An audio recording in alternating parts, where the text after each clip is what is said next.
Good morning, folks. Today we're going to go ahead and we're going to do some of my grandfather's famous spaghetti sauce. Now, before we begin the story, I'm going to let you know I'm about 6, 7 years old, and his spaghetti sauce was just amazing. It would cook all day, and by by noon you were ready to eat your own shoes. You were so hungry. And I asked him one year. I said, I was about 7. I said, "How'd you get your spaghetti sauce?" And he says, "Well," he says, "when I was on the invasion of Italy, I was with my squad and we were clearing this little town and I had gone off to the side a little bit to use a bathroom. And he said, and I heard an Italian woman screaming. Well, you heard a woman screaming. So he goes up there and he says there were 4 German soldiers having their way with her against her will. He says, so I shot them. And he said, the woman was so happy. She made this spaghetti for the entire squad. And he said, I didn't speak Italian. She didn't speak English. He said, so between the two of us, she would pull out a ingredient and say what it was in Italian, and he would smell it. And he would go, oh, okay, that's oregano or whatever. So I spent most of my youth thinking my grandpa was a bad son of a gun. And about a week before I went off to basic training, he pulls down his foot locker and it's full of Japanese stuff. I'm like, time out. You could not have been in the the Pacific theater and the European theater at the same time. I said, care to tell me where you were stationed? He said, well, I was stationed outside of Kobe, Japan, right after the war. I said, you care to explain the spaghetti recipe? He goes, it's a good story, wasn't it? Spent a lot of years thinking, yeah, you rotten son of a gun. All right, so let's get to work on this. This is my payback to him because he's probably rolling in his grave because I'm giving this up over the interwebs. First thing we're going to need is a quarter of a cup of salad oil. Wait 1 second. Got my old man measurings. All right, quarter of a cup of salad oil. Good old Wesson, whatever. It's not real picky. So we're going to dump that quarter cup. Bada boom.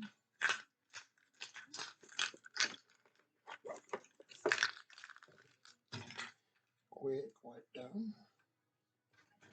All right, 1/4 cup of salad oil. The next thing we need is 2 6-ounce cans of tomato paste.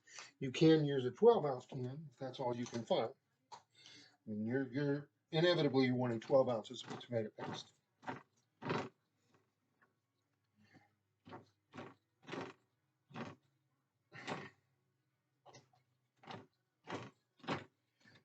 There's always something funny in this daggum thing that's kicking my butt. All right, close enough.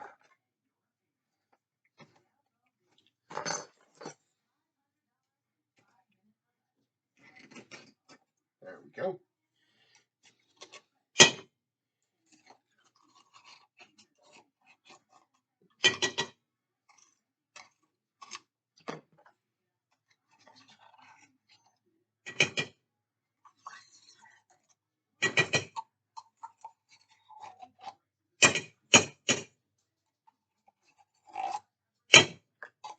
One can very effortfully cleaned out. And I'm going to do it all over again.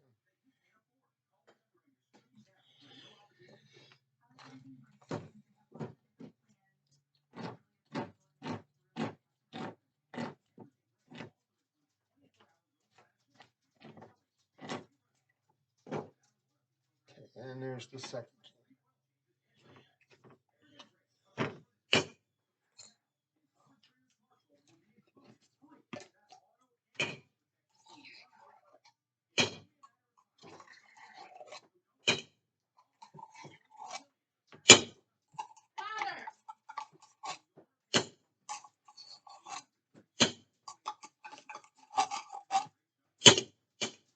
7 can.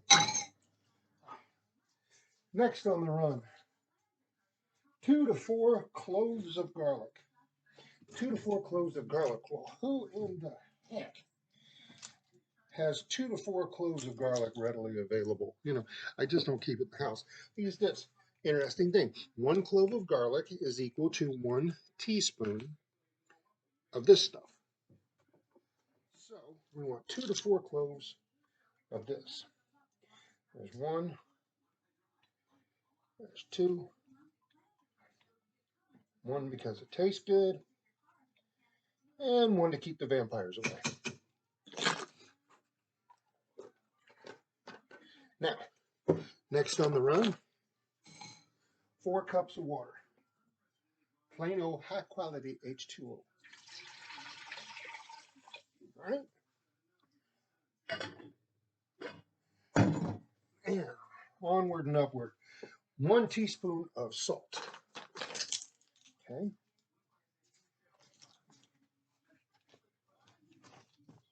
Plain old, plain Jane. You know me. I'm not buying the highest qualities. We're not getting the Peruvian sea salt or none of that shit. All right. 1/4 teaspoon of pepper. Pepper. Here it is. You can get it in the little cans, but I can't find my can, so I had to grind it real quick. All right. 1 teaspoon of fennel seed. Good old fennel. The stuff you used to give the babies to help them with colic. 1 teaspoon of fennel. Next thing we need is 1 teaspoon of oregano. Good old oregano, the staple of Italian. 1 teaspoon of oregano. 1 teaspoon of rosemary. Looky there, I'm running seriously low on my rosemary.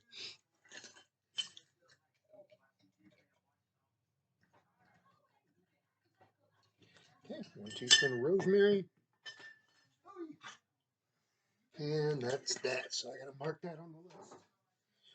1 teaspoon of rosemary, 1 teaspoon of marjoram. I have no idea what they really are. I just know the names and that's what I use. 1 teaspoon of marjoram. Now, here comes the secret. Cinnamon. Don't put a whole bunch in there. You want a dash or 2. Just that much. Just a quick little pip and you're done.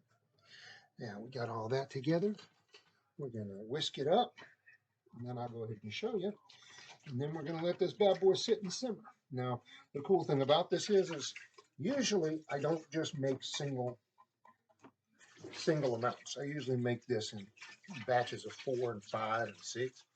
Because what I do with it is after I get it all done, I also do a lot of canning. And what you can do is use pint jars. And once you get this mixture hot, you want to get your canning jars out with your lids. Make sure your lids are nice and sanitary and your jars are all clean. And you can put this directly into the jar when it's hot. And it will seal. No water bath, no pressure cooking, because tomato paste is so acidic, it will literally take care of the work for you.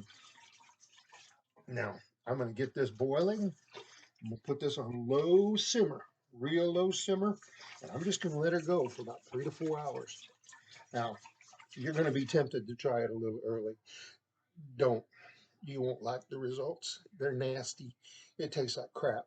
It takes about 3 to 4 hours before all of the ingredients break apart and the flavors mix together perfectly. Once you do that 3 to 4 hours, it's mind-blowing. Now, as you're simmering this open, you're going to want to keep a stir on it every once in a while. You ain't going to need to be here, just stirring for 4 hours.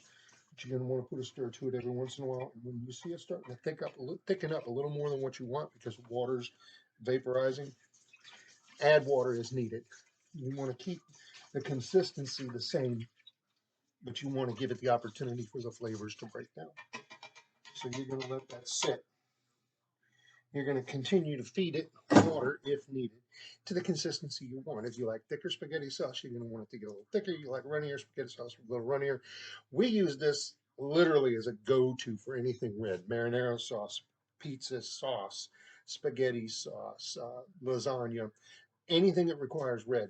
Now, my stomach being an old man, I get upset tummies with acids. For some reason, this doesn't do it to me. Now, the regular store-bought stuff, every time, like clockwork. This stuff, I guess it's just doesn't have all the neat additives and preservatives and everything. So we're going to let this sit, and in about 3 to 4 hours, we'll come back and take a look. Here we go. We'll let y'all take a look on inside what we got. There ain't hardly nothing there.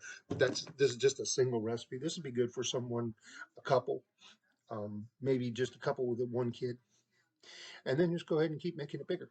We'll go and recap. 1/4 of a cup of salad oil, 2 6-ounce cans of tomato paste, 2 to 4 teaspoons of garlic, or 2 to 4 cloves if you're into chopping it up, 4 cups of water, 1 teaspoon of salt, 1/4 teaspoon of pepper, 1 teaspoon of fennel seed, 1 teaspoon of oregano, 1 teaspoon of rosemary, 1 teaspoon of marjoram, and a dash of cinnamon. You're going to let this simmer uncovered 3 to 4 hours, and you're going to add water as needed and stir occasionally. So let's see what we get in about 3 to 4 hours. Okay, we've been sitting here for 3 hours now, and this is the final result. Go ahead and take a look at it. Put this over rice, put this over noodles, put this on pizza, you name it. If it needs a red sauce, it can be done. Let's take a look. As you can see, it's not much different than what it was before, but the taste is completely different. All right, well, thank y'all. If you enjoyed it, hit the like, hit the follow, do whatever. Have a great one. See y'all later.